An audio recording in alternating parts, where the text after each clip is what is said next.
শক্তিকে বাদ দিয়ে শিব কোনোদিনই পূর্ণ নন। শক্তি লীলাচঞ্চল রূপী বরং শিবের পূর্ণতাকে সার্থক করে। এই পরম কারণ রূপিণী লীলাময়ী শক্তি কিন্তু অদ্বৈত বেদান্তের অনির্বচনীয় মায়া শক্তি নয়, কেননা এই নিত্যা ও চৈতন্যময়ী শক্তি বিশ্বসৃষ্টি উন্মুখতা ও বিকাশকে পূর্ণ করে। বেদের অর্ধনারীশ্বরে কল্পনা ও বর্ণনা পাই।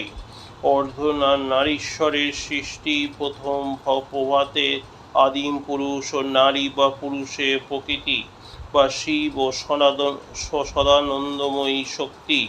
পুরাণে কারণ সলিলে সাহিত্য পুরুষোত্তম নারায়ণের বর্ণনা পাই এবং সেই স্নিগ্ধ জ্যোতির্ময় নারায়ণের নাভিপদ্ম হইতে রজগুণ সম্পন্ন রক্তবর্ণ চতুর্মুখ ব্রহ্মা সৃষ্টি। নারায়ণ পদপ্রান্তে সেবাপরায়ণা নারায়ণী দেবী লক্ষ্মী দেবী মহাপ্রকৃতি ও মহাশক্তি সৃষ্টি সুক্তি জাগরণে সাক্ষী ওই পরম পুরুষ ও আদি নারী এবং পুরাণাকার নির্বিকার শিব ও সেবিকার শক্তি এইভাবে পরিচয় দিয়েছেন।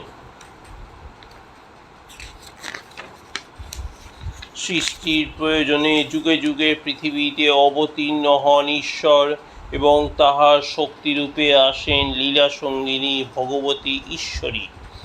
শক্তির অবতার রূপেই আসেন ঈশ্বর লোকসংগ্রহ বা বিশ্ব কল্যাণের জন্য। তিনি আসেন সকল অপূর্ণতাকে বরণ করিয়া মানুষের বেশে। বর্তমানে শ্রীরামকৃষ্ণ ও শ্রী সারদা দেবীর আবির্ভাব সুযুগ প্রয়োজন।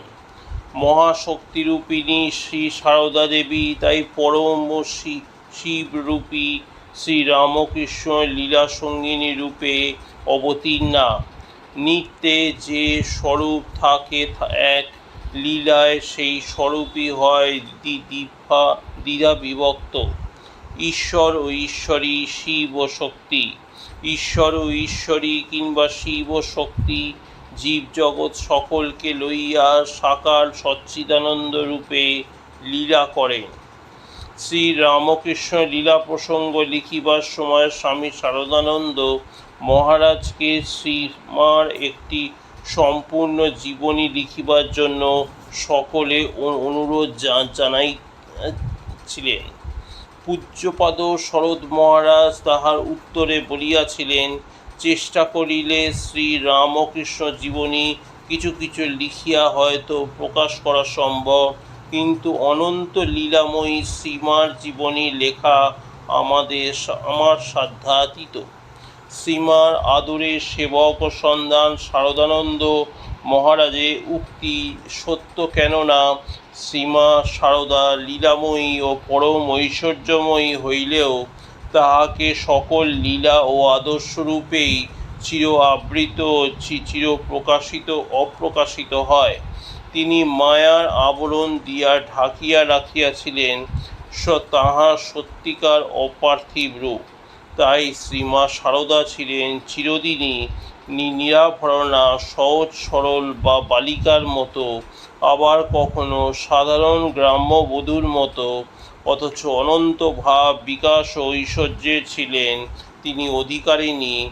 অফুরন্ত স্নেহ ভালোবাসা ও করুণা ছিল তিনি মুক্তিময়ী দেবী। এই লেখনী পরিচ্ছিন্ন শ্রীমার অনন্ত মহিমাকে প্রকাশ করা সহজসাধ্য কর্ম নয়।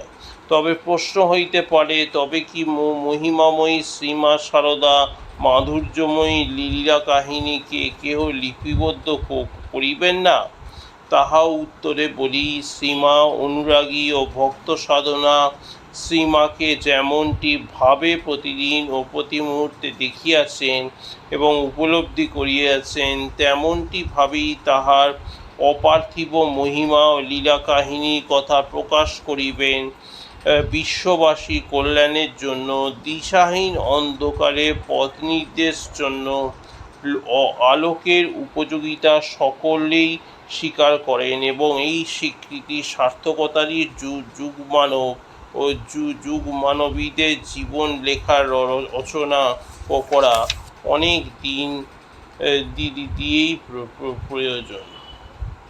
সাধারণ মানুষের কথাও তাই, সাধারণ মানুষ তাই সীমায়িত বুদ্ধি ও ধারণা লইয়া অনন্ত ভাবময়ী শ্রী রামকৃষ্ণ লীলা সঙ্গিনী শ্রী সারদা দেবী পূর্ণ স্মৃতিকথার সম্ভার রচনা করে শ্রদ্ধার অঞ্জলি দান করিবার জন্য শ্রী শ্রী মা সারদাকে গঙ্গাজলে গঙ্গা পুজোর অনুষ্ঠানের এই রচনা।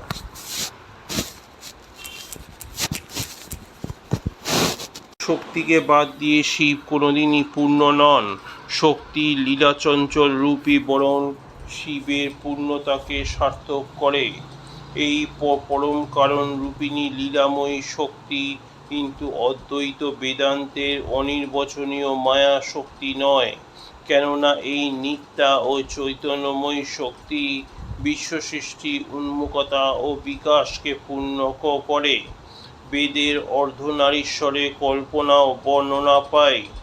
অর্ধনারীশ্বরের সৃষ্টি প্রথম প্রভাতে আদিম পুরুষ ও নারী বা পুরুষের প্রকৃতি বা শিব ও সদানন্দময়ী শক্তি। পুরাণে কারণ